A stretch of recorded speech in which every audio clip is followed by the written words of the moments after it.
Lower body push.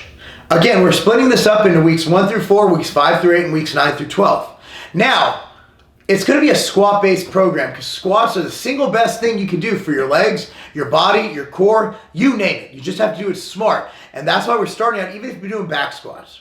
I want you to start with goblet squats because sometimes it takes taking 5 steps back to move 10 steps forward. And I want you guys to move forward.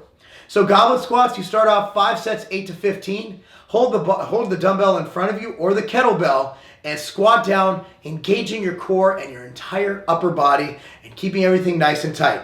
Second, be a unilateral machine leg press. Simply leg press one leg. Make sure that you don't fully lock out, but again, extend your leg, keep constant tension, and on your free leg, make sure that your glute is tight because that will still be a supporting factor. The next one is a hack squat. Hack squat, you want to come all the way down, all the way up. Hack squat is a great movement, and put your feet where they feel correct. Whether you're a wide stance or a narrow stance, I don't really care, just make sure you're doing the hack squats. Leg extension, nice and slow. Now, open chain movements is something you don't normally see with EXOS training because we're all about performance. However, this is trying to blend, or it is successfully blending, hypertrophy and performance. So we will include these in here because the progressive overload you can do on your body with a leg extension is awesome, and we're gonna keep that going.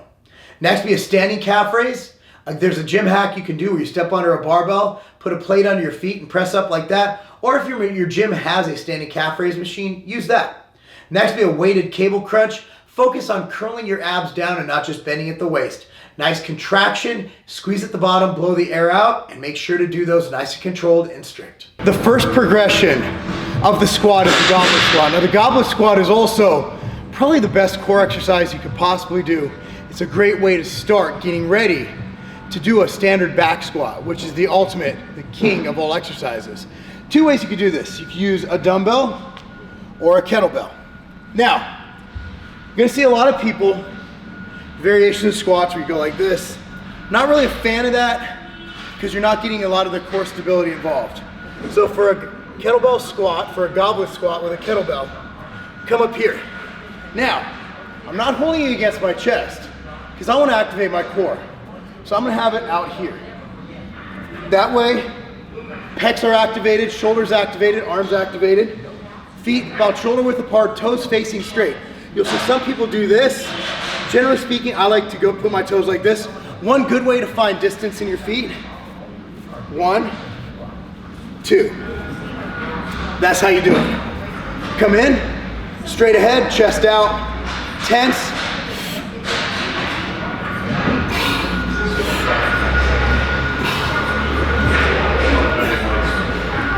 Hip hinge at the top. Hip hinge means pretend you're humping something.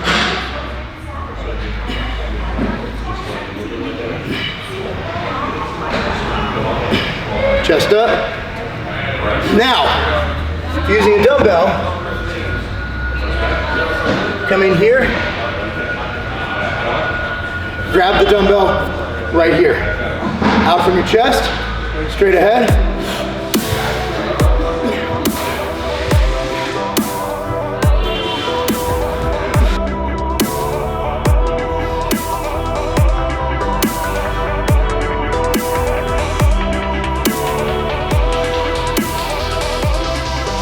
Leg press, I generally don't recommend this in functional programs.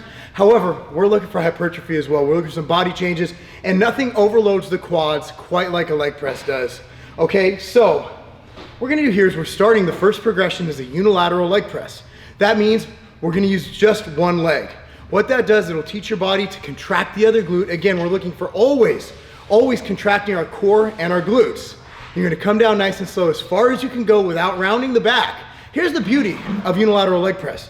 Because you have one leg on the floor at all times, you can't round your back. And that's something we'll learn more about in the next progression, which is a bilateral leg press. So on this one leg up, one leg down. Pretty simple. Glute nice and tight, body tight, bring it up, come down, boom.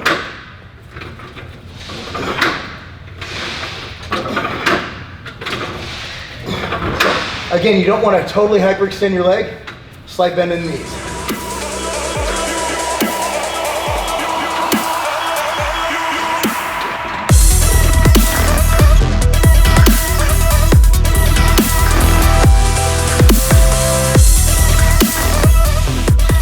Next up is a hack squat. There's no progression for that because it's a machine. However, not all gyms have hack squats, but most do. A lot of gyms will have a squat machine. Any kind of squat machine is good to go. They have free motions, so many different brands. We have a Body Masters power squat here. So this is what we're gonna use. Come in here. Get your correct angle. Now on these, I like to keep them lighter and go nice and deep.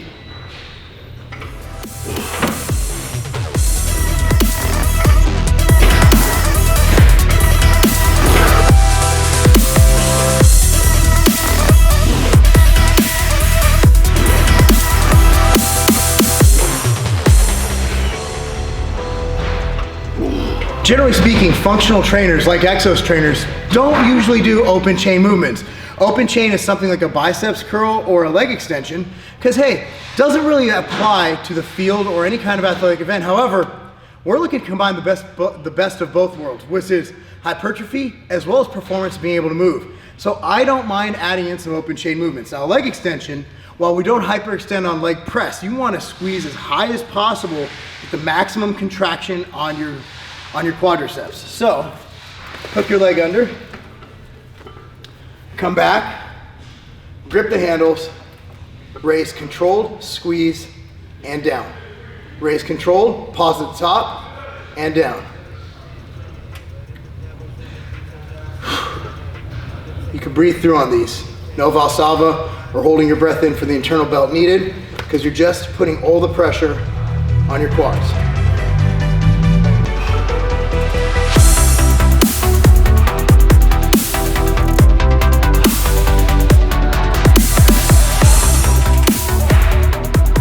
So if your gym has a standing calf raise machine, by all means use it. We don't have one of those here, so we're gonna do something that I think is more functionally accurate anyway, which is gonna be a standing calf raise. However, we're gonna use a barbell, and we're gonna put a plate underneath our foot, which is a 45-pound plate. Come in, come under, some hyperextension at the bottom, up, hold, squeeze, down.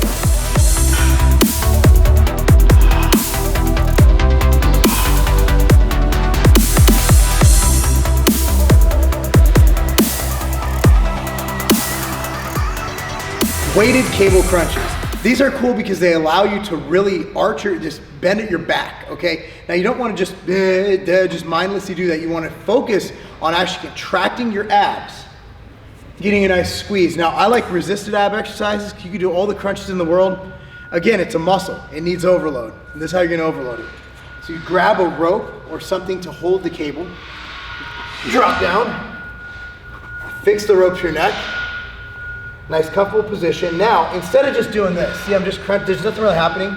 I'm actually gonna curl my back.